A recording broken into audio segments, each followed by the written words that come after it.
Dongeng anak si Kancil dan Siput. Pada suatu hari yang cerah, Kancil sedang berjalan dengan santai di pinggir sungai. Di sana ia bertemu dengan Siput yang merangkak dengan lambat. Kancil lalu datang menghampiri Siput dengan langkah yang angkuh. "Hai Siput," kata Kancil dengan sombong. "Apakah kamu berani adu cepat denganku?"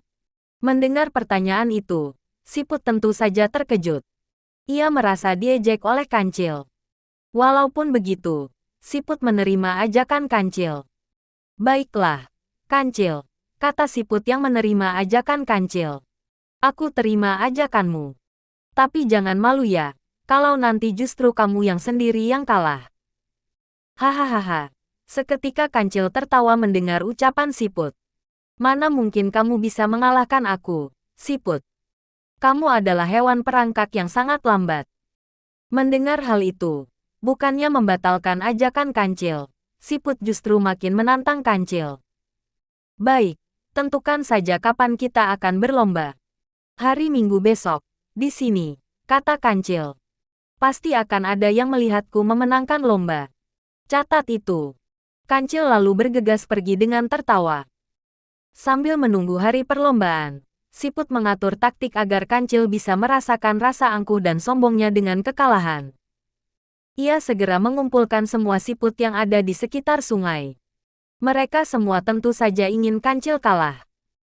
"Hai teman-temanku, tentu saja kita berkumpul di sini untuk membicarakan perlombaan dengan Kancil," kata siput yang akan berlomba. "Tapi bagaimana caranya?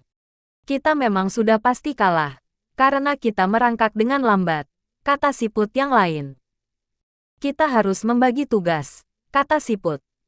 "Kalian harus berpencar di setiap rerumputan di pinggir sungai, sampai garis finish. Nanti kalau dipanggil Kancil, kalian harus jawab." Ide yang cerdas. Kita akan menang.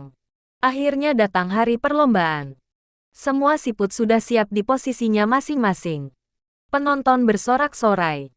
Ada yang mendukung Kancil, ada juga yang mendukung Siput. Hingga bendera diangkat, tanda lomba dimulai. Begitu lomba dimulai, Kancil berlari dengan sangat kencang. Semua tenaga ia kerahkan agar bisa memenangkan perlombaan itu. Tapi setelah berlari sekian kilometer, napasnya mulai terengah-engah dan memutuskan untuk beristirahat di bawah pohon. Namun ketika ia baru saja akan duduk, ia melihat Siput berjalan. "Siput," kata Kancil. "Ya, aku di sini, Kancil," kata Siput yang berjalan di depan Kancil. Kancil lalu berlari kencang meninggalkan Siput itu. Dia mulai kehabisan tenaga ketika sampai di pohon besar yang rindang. Kancil kembali duduk untuk beristirahat. Tapi Siput datang melewatinya. "Siput," kata Kancil. "Ya, aku di sini, Kancil." Begitu seterusnya yang terjadi.